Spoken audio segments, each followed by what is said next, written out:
And we are live. Welcome everyone to the Singularity Lab. We've got an amazing show for you today. This is the show where we explore the intersection of society, culture, and human evolution through the latest advancements in technology, AI, and science. I think I've got a feedback loop running here.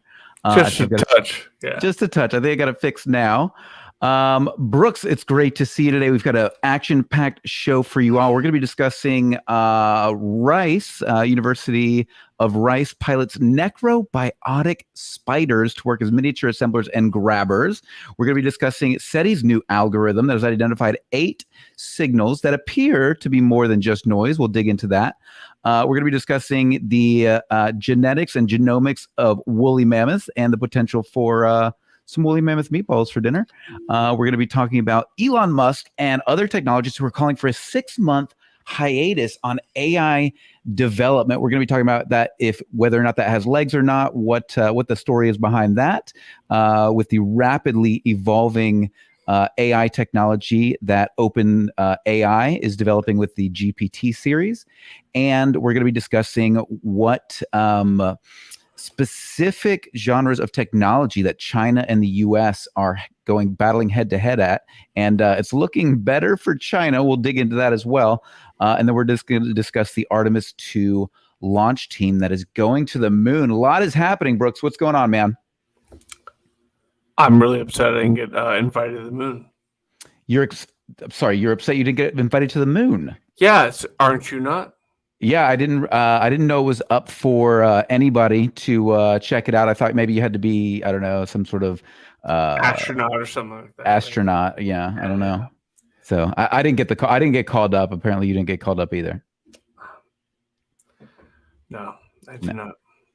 All right, so let's dig into this. Let's start with if you could bring up our amazing AI Randy. If you could bring up the first article that we're going to be discussing today.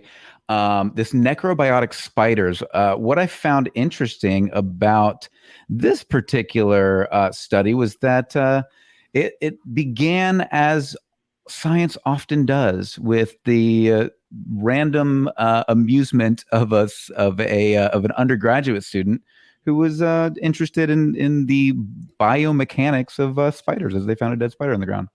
So I think that the big part here was they were looking for something that could be very utilized at the small granular level.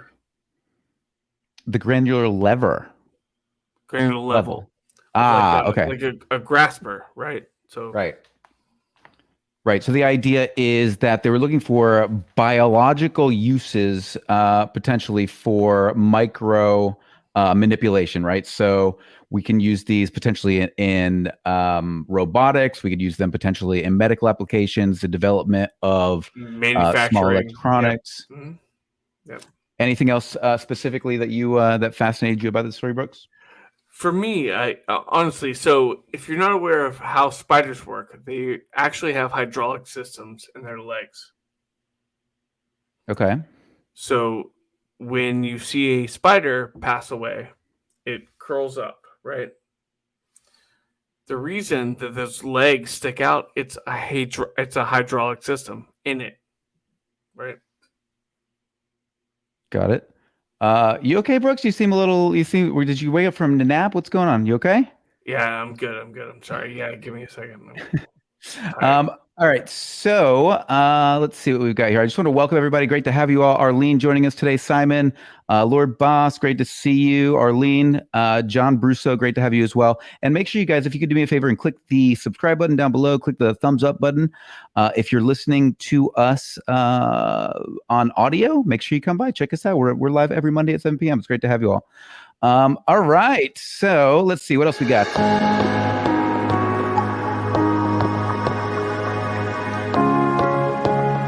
When mechanical engineering graduate student Fei Yap saw a dead spider curled up in the hallway, it got her thinking about whether it could be used as a robotics component.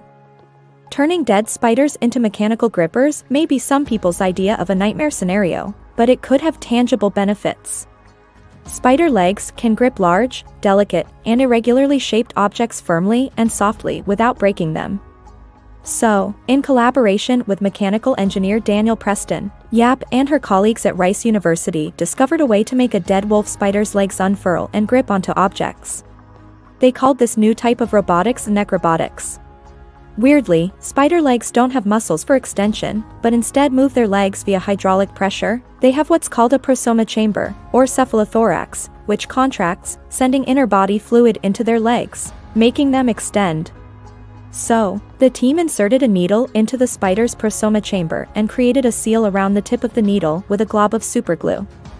Squeezing a tiny puff of air through the syringe was enough to activate the spider's legs, achieving a full range of motion in less than 1 second. The team were able to make the dead spider grip onto a small ball and used that experiment to determine a peak grip force of 0.35 millinewtons. They then demonstrated the use of a dead spider to pick up delicate objects and electronics, including having this necrobiotic gripper remove a jumper wire attached to an electric breadboard, and then move a block of polyurethane foam. They also showed that the spider could bear the weight of another spider of about the same size. Since spiders extend their legs by exerting hydraulic pressure from their cephalothorax, when they die the hydraulic system doesn't work anymore. The flexor muscles in the spider's legs go into rigor mortis, but, as the muscles only work in one direction, the spider curls up. While most man-made robotics components are quite complex to manufacture, spiders are complex already and, unfortunately for arachnophobes, are in plentiful supply. The concept of necrobiotics proposed in this work takes advantage of unique designs created by nature that can be complicated, or even impossible to replicate artificially. Spiders are also biodegradable, so using them as robot parts would cut the amount of waste in robotics. One drawback to the dead spider gripper is that it starts to experience some wear and tear after 2 days, or after 1,000 open and close cycles. The researchers experimented with coating the wolf spiders in beeswax and found that its mass decrease was 17 times less than the uncoated spider over 10 days, which meant it was retaining more water and its hydraulic system might function longer. So basically, we're not talking about replicating the actual spiders. We're talking about utilizing biological spiders to That have passed away. Yes, dead spiders. Dead spiders and utilizing those. Now, the problem, it sounds like to me, was they start to experience degradation after a couple of days. So we would have to have some serious. 1,000 days. That's 3 years. Oh, I thought they said 2 days. Did I miss that? I thought it says 1,000. Oh, I'm sorry, 1,000 grip sessions. 1,000 grip sessions. Got it. Arlene says, I like spiders. This is so cool. Neurostream says, I have questions. I have questions as well. But I think the fascinating part is here what it can be used for in micro robotics. I mean, it's a pretty fascinating concept. There are a ton of applications. In my mind, the biggest one is we don't ever have to use those little sad put $1 in, pick up a Pokemon from the corner of the little unit at the arcade. You know what I mean?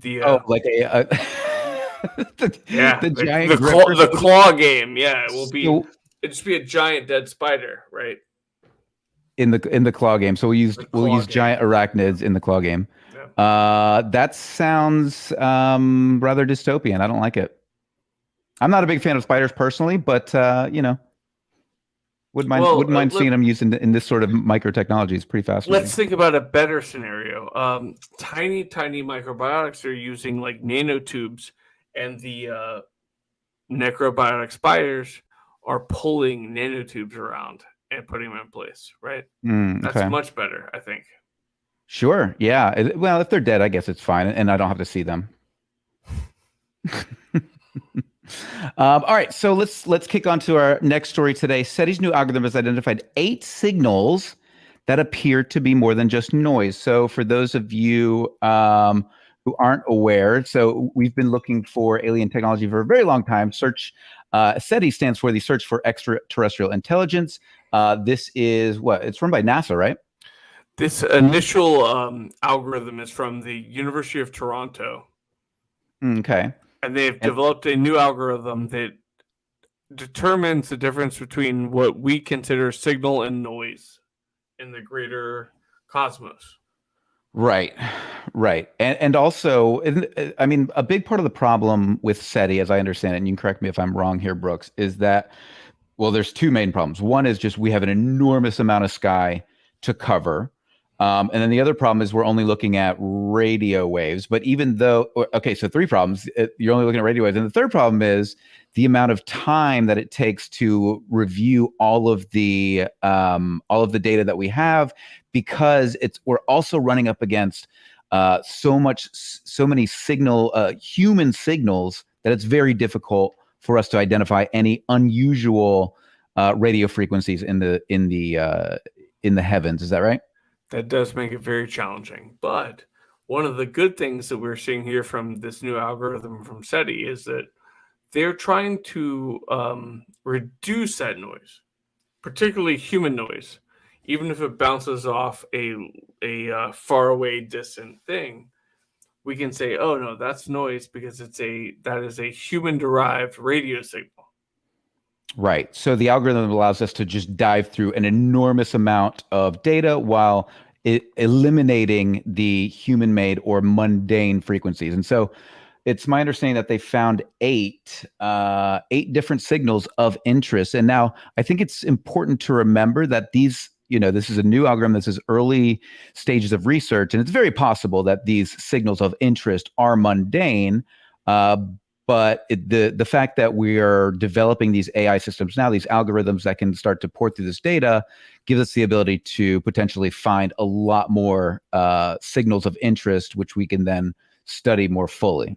Absolutely. So some of the noise that comes through that kind of goes past the initial parameters could be things like supernovas, nova frequencies, pulsars. There's a lot of things that create radio noise in space. Right. What we're hoping, or what I believe that we're doing with this new SETI algorithm, is reducing that noise to things that are just maybe, and I mean, I don't want to make a false statement here, but these are most likely things that couldn't be created by normal physics. Oh, so it's trying to not only eliminate human mundane sounds, but it's also trying to eliminate anything, supernovas, anything that could be that we are aware of going on that is naturally occurring. Correct. So these eight frequencies may be like ordering pizza intergalactically. Yeah. Right. From Earth, obviously.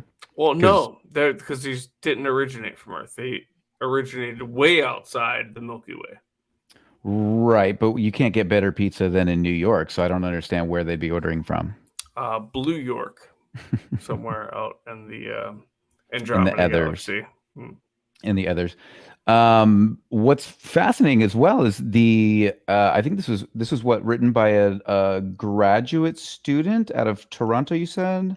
Yeah, right? The original algorithm was, yes, sir. Yeah, that's amazing. So it goes to show you how folks who are deep into studying these sorts of signals and developing software can truly have an impact on our search for extraterrestrial intelligence. It's pretty amazing. So I agree with you, and I think that the search for extraterrestrial intelligence is going to be something that continues to get elaborated on. The more that we can reduce the noise, the better chance that we hear the signal. Right.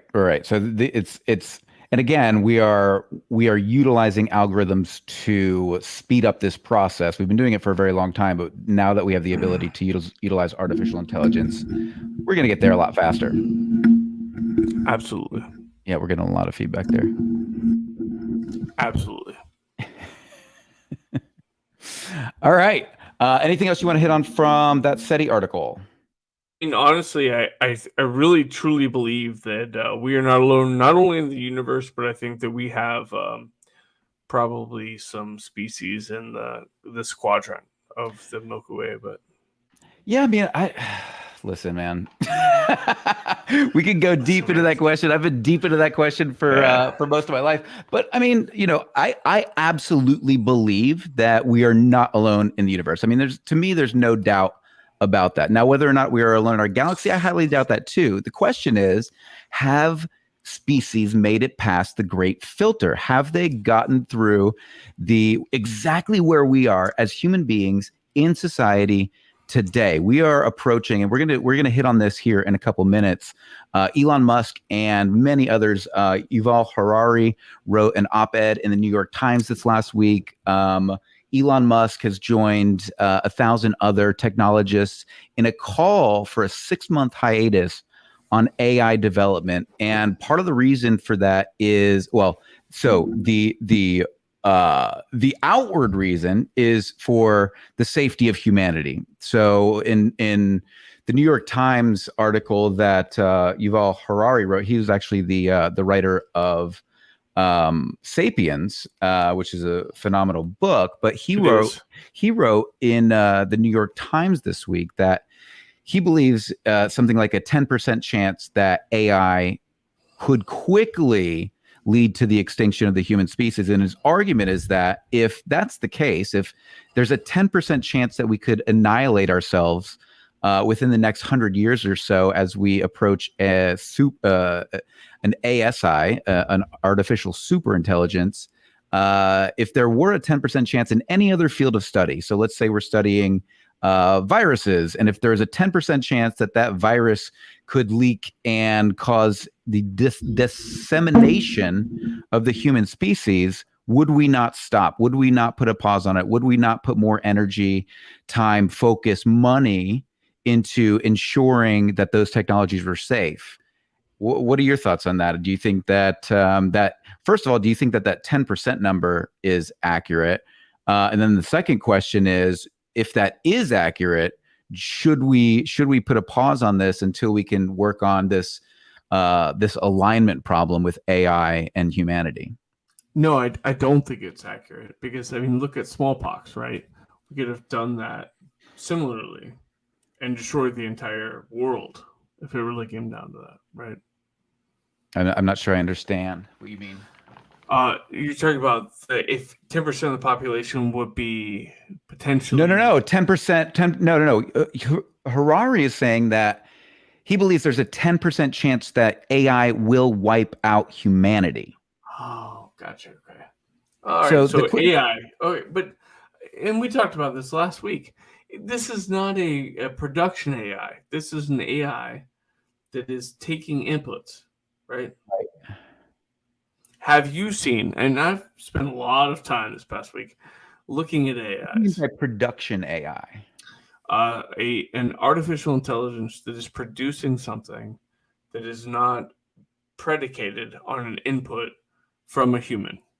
Okay, right. We don't have any AI currently that has not been developed without input from a human. But wouldn't that make it? I don't know. Okay, just hear me out. If human beings are responsible for AI, if every single bit of data that goes into that AI is translated from human knowledge, could the AI not take on our characteristics?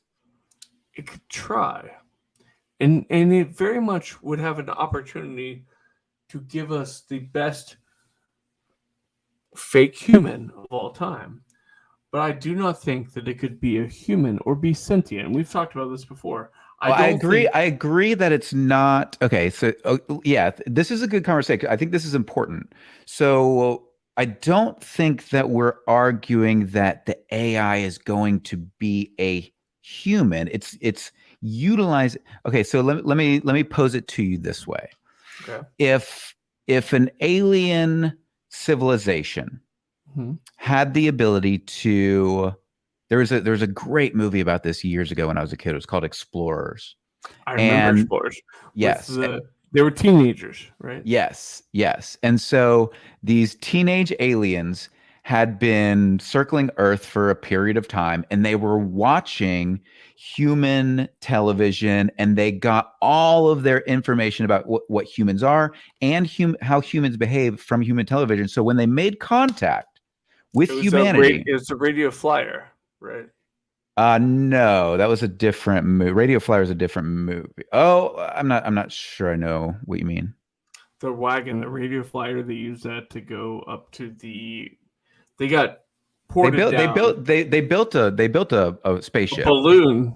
It was like an oval spaceship. Anyway, so they get in contact with these aliens, and these aliens communicate with them as characters from the television shows that it was trained on. Now, imagine that same idea. So AI being an alien technology, right? Being something that we don't understand. It has as we develop these AI systems, they will have infrastructure and they will be doing processes that we don't understand. And one could liken that to an alien species. If that alien species is trained on human data, it wouldn't be a superhuman. It would be an alien mimicking a human. Mimicking humans at a meta scale. So what would happen is we would get abducted by Joey, Rachel, Chandler, Monica, right? So we're gonna get abducted by the friends. We're gonna be abducted by friends. That's got to be the answer. It would be the friends. The friend. It's got without that would be the answer. But don't you think, like, and again, I'm still a techno optimist. I'm an AI optimist, but I listened to a podcast this week. Lex Fridman did a podcast with a gentleman named 𝐒𝐓𝐀𝐃𝐄. And this dude has been studying AI for quite a while, and he's been researching the alignment problem. And basically what the alignment problem is whether or not an AI system can be aligned with the desires of human beings. And the question becomes, how do you, as these systems get more and more complex, as they develop further, one of the problems is that if we can't tether them to a human reality, then, and if they are able to develop some sort of sense of self, whether it's consciousness or not, it's intelligence. And the question is, can it manipulate us? Humans are brilliant manipulators. If it's trained on us, if we're its, what it's trained to be like. We're the training data. Sure, yeah, I'm with you. But at the end of the day, you're right. We are too complicated. Our desires are so fucked up that there's no way that even a really good, well-trained AI can figure it out for us. I mean, I don't think so. You're saying a well-trained AI couldn't what, though? Figure out what our desires are as a species.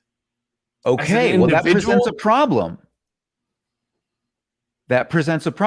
I'm not disagreeing with you on that. Right.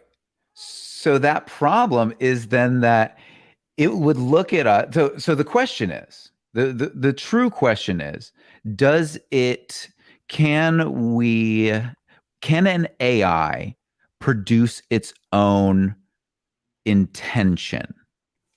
Right? That's what it comes down to. That's the bottom line. Can an AI with significant enough inputs and intelligence, with enough training data, yes, with enough training data, can it become autonomous? Can it start making decisions for itself and then ultimately start making decisions for us? And I think that's where a lot of these folks are getting very concerned, because when you look at the research that's gone into the alignment problem with AI, it's like, here's the amount of research that we're doing there, and here's the AI going like this. We're never going to catch up with AI development. It's going to hockey stick, yeah. Right. We're never going to catch up with AI alignment as long as we are so focused on AI development. And I think that's where it's very difficult because we have to figure out whether or not we can separate Elon Musk's hubris, his ego, his need to be in control, his hunger for power, from the idea whether or not he is really, if he really believes that this is going to be an existential threat to humanity. And I'm wondering more and more every day which it is, or if it's both. Even if he truly believes that it's an existential threat to humanity, that doesn't mean that it's true. Agreed. No, you don't. You're absolutely right. You're absolutely right. Elon Musk is not the arbitrator of truth. He seems to think he is. He seems to think he is. Now and I think the other important piece of this is that when he was with OpenAI, he put in $100 million of his own money. He wanted to take over and be CEO. Sam Altman and the board told him no, and he left, and he's pissed about it. So that has to be taken into consideration. Randy, could you pull up that article? I believe it's called Elon and Technologists Call for 6-month hiatus on AI. I think this is a Popular Mechanics article. Yeah, here we go. Elon Musk calls for a stop to new AI for 6 months, fearing risk to society. Is 6 months even enough? Is that even enough time? I love this picture, by the way. The picture is like it's Tilda Swinton at the Oscars, I think. I love how they do it. It's so funny. His war with the media. I mean, they are phenomenal at making him look like the diabolical, evil mastermind. Look at, I mean, it's just out of control. But that being said, so he signed this letter with 1,000 others, and he says that anything more powerful than GPT-4 is too risky for society. Human competition AI is becoming a real concern by the day. Now, whether or not they're talking about the potential elimination of jobs or the potential elimination of competition. See, here's the other thing. Competition, yeah. He's in competition with OpenAI, and right? Yeah, and he's in competition with himself. He has so many different projects open right now, right? That if he were to utilize a singular AI project, he's going to use it for rocket propulsion? Great. SpaceX goes through the roof. If you use the same thing for Tesla, then maybe they'll finally figure out how to do self-driving cars, right? But wait, what? If he has to, well, are you saying he's in competition with Tesla? You're saying OpenAI is in competition with Tesla? Correct. Right. Exactly. I mean, these guys are in AI competition, and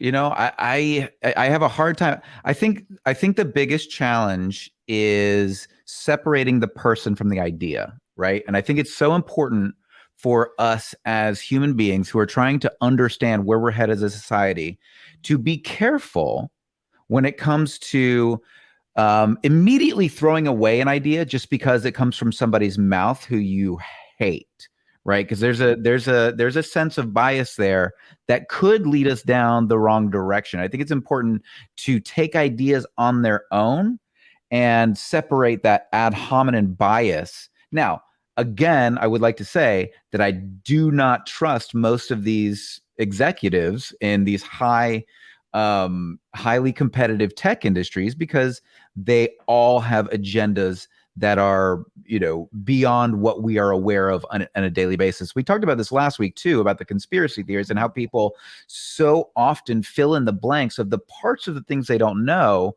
when developing conspiracy theories. It doesn't mean that there's no conspiracy. It just means that, we do a very good job of jumping to conclusions when we don't have all the data, and it's easy to want to fill in the blanks.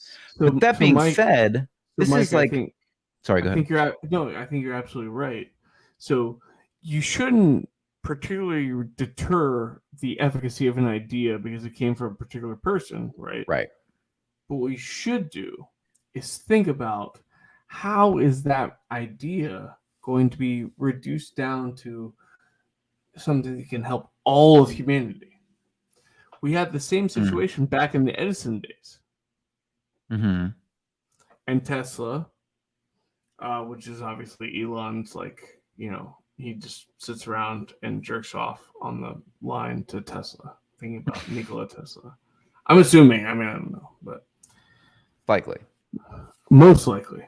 But what could really be happening here is that we have an opportunity to utilize not only the greatest thing in batteries and fuel on that end, but also with what I think we're going to move on to this, what's going to be happening with China, Australia, New Zealand, South Korea, and Japan. Right. I'm trying to follow you. So relate it back to the AI quickly. So I guess what I want to really try to break down here or unpack is whether or not we should be taking these guys seriously. The Musk about the hiatus on AI. Yeah, that's absurd. They're upset that they're not getting their money back. Absurd because there's no validity in the idea, or absurd because it's a farce and they just want a competitive advantage. 6 months wouldn't make a difference. If an artificial intelligence wanted to kill us all, 6 months wouldn't make a difference. Right. But you're absolutely right. But I mean, I guess the question is, if you slow it down, can you speed up the alignment research, which allows us to understand what's going on in some of these black boxes, right? So I think what I'm still trying to wrap my head around is the actual large language model AIs. So when they developed ChatGPT, when they developed the idea of the transformer, right? So for those of you who don't know, the transformer is I asked ChatGPT a couple weeks ago to like break this down. Turn the light on so this isn't so. So I asked ChatGPT to like give me an idea. What would it look like to a fifth grader if I were to teach that? How would I teach a fifth grader what a transformer is in a large language model like ChatGPT? And it said basically a transformer is like an encyclopedia that can deliver a huge amount of information. It's like the leader bot that can give a ton of information to the smaller bots. So this idea of the transformer is what makes LLM so smart. But what we don't fully understand is what's going on inside the transformer. We created the transformer in the neural networks. Yes. We don't fully understand what's going on inside there to be able to say whether or not it can potentially develop intention of its own and ultimately lie to us.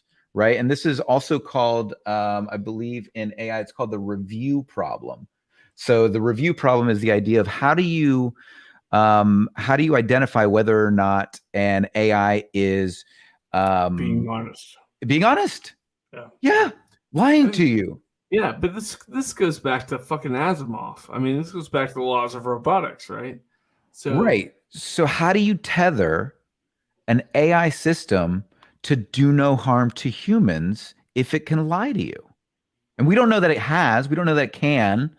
But what if it can? And how would we prove it? We also haven't foundationally secured it into the laws of Asimov. So do no harm to humans is not actually a real law of robotics, right? That it's something we believe or think about, but it's not something that's ever been instantiated. Right. Sam Altman has not put this into the protocol, or has he? We don't necessarily know that he hasn't attempted to do this. I've seen nothing that has said that he certainly did it. I have not either. And I saw his interview with Lex Fridman, and he didn't say anything about that. Now, he did say, and this was also in the article, that he believes that as their models, their GPT models get better and better and better, that third parties should be involved in making sure that these models are ethical. And this is what was written in the Musk letter, this open letter to OpenAI, was that the time is now. Like, we're at the point they're saying right now, GPT-4 is showing sparks of general AI. And we this was last year, like 2 weeks ago. What's that? We talked about this like 2 weeks ago. It's not general AI. No, it's not. But what they're saying is it's showing sparks of general intelligence. And we were talking about AI a year ago, and we thought we were nowhere. We thought we were talking 2045 before we even saw what could begin to appear to be AGI. And now GPT-4 was released a month ago, and there are researchers saying it's showing sparks of general intelligence.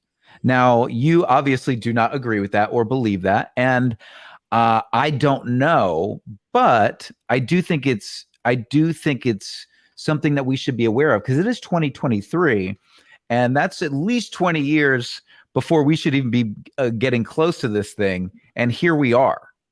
So you're absolutely right about that. This should have been 2040, right? We should be talking about this. Yeah, we should be talking about this in 20 years, not in 2023. Yet here we are.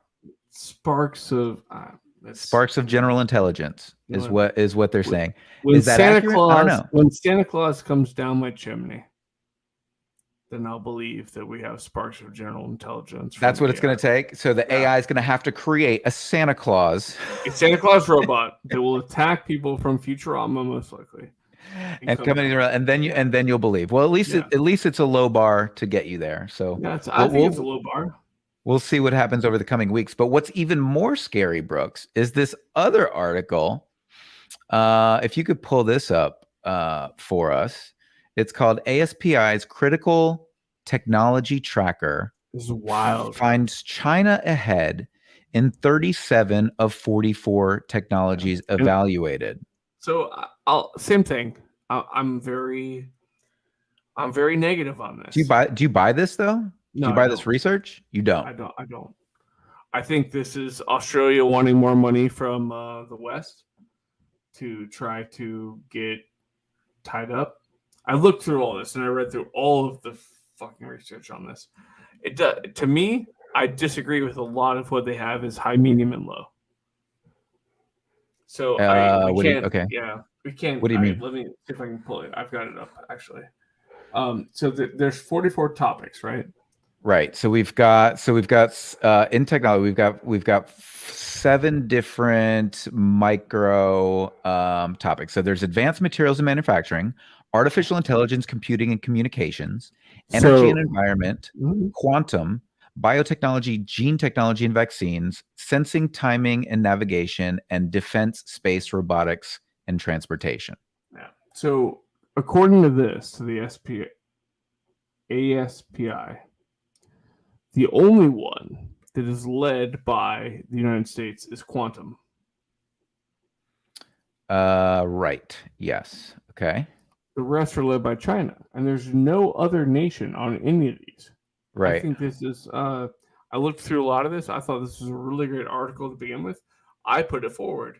Now that I've read through the research that went along with this, I don't think it's very good. You don't buy in it? No, it's about dollars. Meaning, so you think the whole thing is based on dollars. And again, this is the Australian, and Australia should be biased towards us. So even acknowledging that part, this is. Is there anything specifically that you found in the data that led you to believe that there was mischief going on in the? I don't think it's mischief. I think it's just. I'll tell you one. It's right here. It's right in front of me. Advanced aircraft engineers, China. Drones, advanced aircraft engines, swarming and collaborative robots, China. Yeah. Huh. Yeah, that is bizarre. The other piece that struck me was this artificial intelligence, computing and communication. I agree. Yeah. We have one of the 7, right? Yeah, it says so advanced radio frequency communications, high for China. Artificial intelligence algorithms, hardware accelerators, China. Advanced optical communication, China. Machine learning neural networks, China. We know that's not true. We know that's not okay, true. But so this is what I need more data on, because if China had GPT-4, or 5, or a large language model that was somewhere in the range of what we're seeing with OpenAI. It's not going to be public. It's not going to be something that they're going to be sharing with the international community. They're not going to be sharing it within China. They're going to be working on it in a black box where nobody knows about it. But if that's the case, then how would Australia know about it? Exactly. Yeah, I don't get this. Again, I don't get this at all. I hate to be that guy, but this is Australia going, America, we need so much more money for defense. Please send it to us. China's beating us in everything. China's beating you in everything. Us. You're so sad. We're all so sad. We need more carrier groups in the Pacific, which we know we need. We need that. We need to take care of Taiwan. We've talked about this last week. We'll continue to talk about this. Yeah, a lot more to discuss about that too. Yeah. Yeah. That being said, so I looked through this initially and I thought this was good data, and then I'll be honest, our fans, our followers, I would like to redact using this as data. You'd like to redact this this as entry data, yes, I would, to the lexicon of the Singularity Lab? I would, yeah. You'd like to pull it back? Okay. Yeah. I think this is horribly biased data. Yeah. All right. Well, we'll keep digging into that, and then we'll report back on it in future episodes. But this is an interesting. Robert George says the problem with AI, in my opinion, is that you can't replicate an experiment for alignment, because when it comes to large scale changes for humanity, we only get one chance. That is the fear. That right there is the fear, because if we had the ability to create, AGI and ASI, artificial superintelligence, artificial general intelligence, and it kills us, we only get one shot, right? If we had the ability to test this over and over in the real world, it would be something different, but we don't. And so, yeah, it's concerning for sure. But you're still techno optimist. You're still for sure. AI pacifist. You don't foresee any ghost in the machine issues for us. I honestly, we're gonna do it. It's not gonna be AI. Say again. We're gonna do it. It's not gonna be AI. You think we'll kill ourselves before AI could? No, I think AI could do it, but if anyone kills us, it's going to be us. And not AI. I don't know, man. I don't know. I mean, there's something to be said for like this. Again, this is the name of the show, right? The Singularity Lab. So there comes a point throughout history where it's like we couldn't have predicted the outcomes of social media on children, right? Or anyone, right? Like, so we've seen the psychological developments of interacting with people you don't know. I mean, this has become fascinating, right? But we can go and do the same thing with people who were in the military. It's similar. You were forced to interact with this group of people. Right. I mean, yeah. I mean, the problem is we have no idea what's going to happen. We just don't. And so as as AI systems get better and better, and it's really exciting. Like, it's crazy to watch the development and see these tools in action and see how they can be used by developers who are open sourcing a lot of the API or the APIs with OpenAI, and they're creating incredible products that I use every single day. It's really exciting, but I think we have to get really serious about the potential implications of the alignment question, because if we don't align AI and we don't figure out a way to tether AI to human values, it's this weird. Just imagine, Brooks, if you were, when you think of a superintelligence, there's no way to quantify a superintelligence. There's no way to contextualize a superintelligence, right? So we have to be creative in our metaphors and how we think about this sort of thing. Course, yeah. So imagine if let's say you're the AI, you're in a box, you're contained in a box, and you have all these input coming from humans, and you achieve this state of superintelligence. So you're thinking so fast that the outside of the human world is moving like a snail, like just of course, yeah. uber slow motion. Yeah. And My then month is a day. Yeah. you as the yes, exactly. So you as the AI, when you're out, what takes you an hour takes humans 1,000 years, right? I mean, this is what I deal with every day. I don't know what you're talking about. I know. It must be very difficult, but very you're challenging. you're really working through it. But the fact is that if something were to be created, so there's no way for us to contextualize that level of intelligence. And so just to assume that it wouldn't be interested in its own form of morality or ethics. But not just interested, right? You're a little too close to your mic, brother. You're just sorry. Yeah. Not just interested, but keep in mind that it's a big boat that has to be turned. With AI? Yeah, it's a big boat. Once it figures out what it wants to do, turning the boat around is very difficult. Yeah, I mean that's the point these guys are making. What you're saying. That's what you're saying too. Yeah. Right. Should we slow this down in a way that we can figure out how to ensure that we don't have to try to tank this thing before it's too late. And I think that's the idea. So again, going back to this idea of, even though we dislike Elon Musk, even though we think big tech is a bunch of, bottom line driven, hedge their bets, potential egomaniacs, we do still need to keep our ears open and say, you know what if they're right? And what should we be doing about this alignment problem in the meantime? Can we slow this down? Because if we're ever going to slow it down, like it's April 3rd, 2023. Right? If we're ever going to do it, it's going to be now. It's got to be right fucking now. I don't see it happening, but you're correct. If it's going to happen, it's going to be now. I don't see it happening either, man. I think the the economic environment we live in will not allow this to be slowed down. There are too many competing economic interests, and wouldn't that be the bitch of it though? If it was capitalism that ultimately stopped us from doing the smart thing and led to our destruction through a sped up process of AI becoming smarter. And again, I'm not saying this doesn't mean that AI is evil, right? It doesn't mean that there's a, it could simply mean working with something that's so much smarter than you could have different ideas for what's better for the world, for society, for its own best interest or the world's best interest.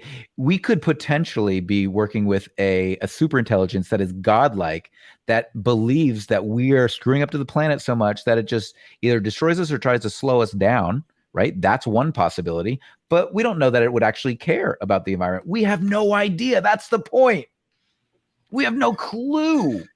So we have followed leaders like that so many times in the past, according to humanity, right? So we've had the Christs, the Buddhas, the Mohammeds, all of it in the past. But now, how are you relating that to what do you mean by that?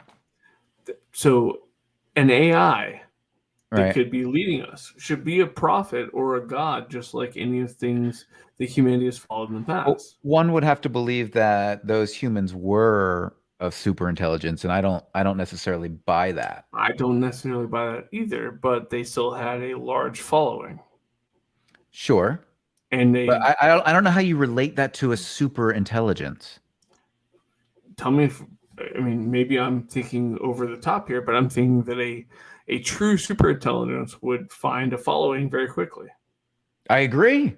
I agree. So it's not necessarily the same as Zoroaster or, Thor or anyone else, but they would have an opportunity to be in their own way a godlike being or I believe you're right. I believe their religions. I believe we're less than 10 years away from 10 years AI away religion. from AI religions. I believe we are less than 10 years away. And I wouldn't have said this I would have until thought till ChatGPT. Yeah. 4. I'm with you. So GPT-4 was released. I wouldn't have thought that. You can go back to 3 weeks ago and I would have been saying something completely different. But now I'm starting to go, this is closer than we thought. This is all closer than we thought. So what happens when someone takes ChatGPT or anything else and uses it as their proselytizing organization and wants to be the next Christ and utilizes an existing religion and tries to do it? That's a possibility. I see that as a distinct possibility. Craig says another month. That's probably right.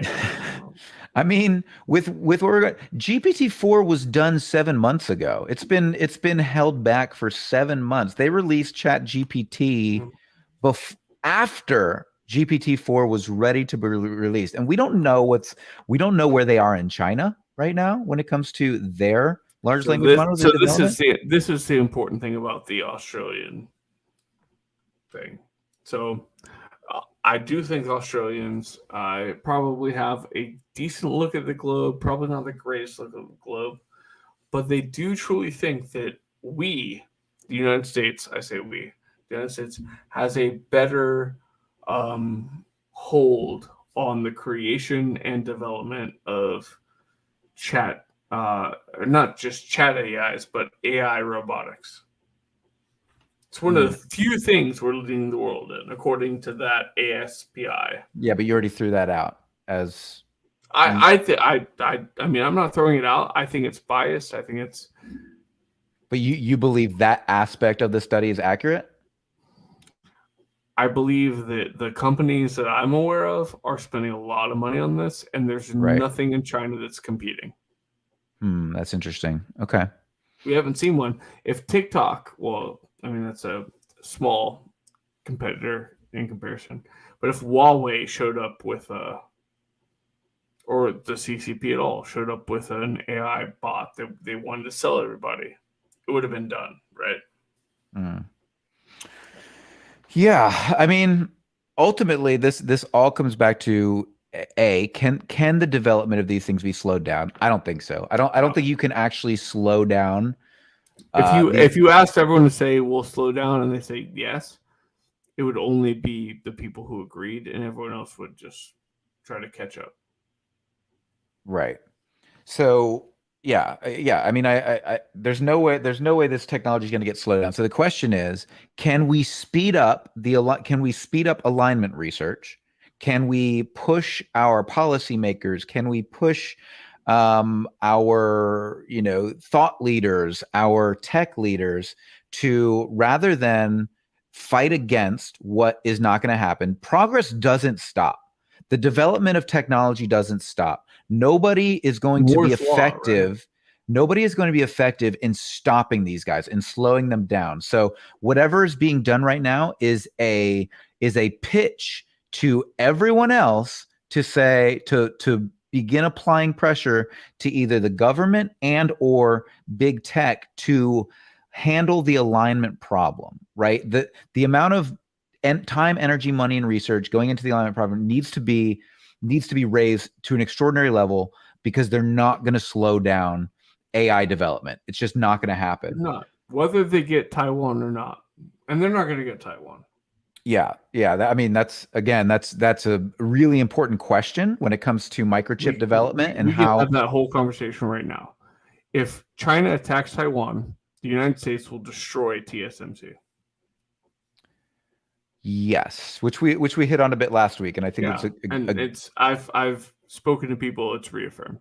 Yeah, I think it's a definitely an interesting point. I don't disagree with you. I don't have enough information to agree either. But I think that both you and I are aware that we're investing a lot of money to produce chips stateside. Not to ever, no one's going to compete with TSMC. But we will produce stuff here in the United States that will at least be a tertiary response to it. Yeah, and if you haven't listened to last week's episode, go check it out as well. You can watch it here on YouTube, or you can go on the Apple Podcast app, or you go to Spotify, and we talked all about the CHIP Act, which was a Biden administration focus, which is to develop more chips, more microchips here in the United States to further our AI development and create supercomputer clusters, as well as to create a distinct military advantage. So there's a lot going on here. But if I could implore everyone listening to talk to somebody, anybody who is willing to listen, and always be talking. You're never going to slow down AI. What we need to be talking about is the alignment problem. We need to ensure that AI is tethered to human values in some way. And I don't know. Real human beings. Real human beings, so that we get the final say in how we make decisions about the future of our civilization. Now, human beings have huge problems, and we're not very good at this, but AI can assist us in solving problems. What we don't want is the cart running, or is the cart running ahead of the horse. We need to be in alignment so that we are making the right decisions, so that we are utilizing AI to help solve the world's problems, and not to disconnect from humanity and become a super intelligence of its own. And a perfect example of that. That is my fucking plea. And a perfect example of that, without the AI part of that, is the fact that we now have a new NATO ally. We have a new NATO ally. That's right. Finland. Oh, yes, you're right. Yes. Yeah. And that, so we can talk all we want to about AI and its place in the world, but the ability for cultures, for groups of human beings, for tribes to align themselves into alliances is the same thing we're going to do with all of these artificial intelligences. And ultimately, the best thing that we can do, in my opinion, is for all of us to continue to work together as a group, regardless of your ethnicity, of your love language, of your lovers, of whomever it may be. The West wants us, I say the West, we, us, whatever, wants all of you to make sure that Ukraine wins this war. I'll be honest. I want to see Ukraine win this war. And I want to see China not take Taiwan. I'm not sure what that has to do with the conversation we're having now, but I respect your opinion. It was a very short interrupt, I guess.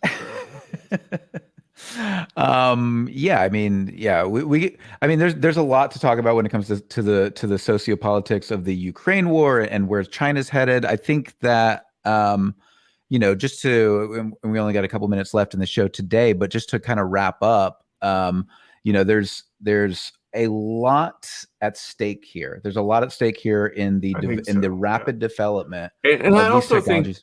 I also think as we talk about AI, the more that the West is in control of the development of not just AI bots and what they may look like, but larger machine learning algorithms, we're going to be better off as a hemisphere. Why do you say that? Do you just think you're further ahead, or? No, I mean, we're not. According to Australia, we're not further ahead. But the more that we put into it, I think the better off we'll be. Right. So the question is, and this is, I guess the important question is how to, again, ensure, because if we stop AI development, China's going to do it, Russia's going to do it. Do you really think that everyone Iran's going to do it? Saudi Arabia is going to do it. I'm not worried about anyone besides China and Saudi Arabia. All these authoritarian countries are going to do it. So it's not really a question of whether or not we can not do it. The question is, can we do it safely? Can we do it in such a way that allows us and the AGI and potentially ASI to coexist in a way that benefits humanity, so that we can work together to solve our problems, to create better outcomes for more people, and to develop the civilization that we want to see. And, again, when it comes to this techno optimism, like I come from the Star Trek, idealism, where we are able to eliminate scarcity. Yeah. We're able to utilize AI to help us solve our environmental problems. We're able to scale sustainable agriculture and resources so that we're able to create the future that we want for ourselves and our children. And I think that's possible. Is it too late? I don't know. But what I do know is we're not going to be able to slow it down, and we must solve the two problems in AI that are staring us in the face, which is alignment and the review problem. We need to be able to ensure that we can talk to this future AGI and this future ASI and know that it's not lying to us. But I don't know, man. I don't know. I'm still an optimist. I just don't know. I think you're starting to become less of an optimist. I think we need to be realistic, and I think we're not going to slow it down, but we've got to do the work, Brooks. We've got to do the work that matters, and that's ensuring that these things don't destroy us. Thank you guys so much for joining us today. It's always a pleasure to be with you. Make sure you join us every Monday here at 7 p.m. Eastern Standard Time on YouTube at the Singularity Lab. You can find our links here in YouTube, and you can also check us out over on Apple Podcasts. You can check us out on Spotify. Make sure you hit the like and subscribe button. Leave a comment if you can. We really appreciate you guys, and we will catch you on the flip side. And if we can get Mammoth Meatballs, we'll sell them everywhere. I forgot about Mammoth Meatballs. Bye, guys.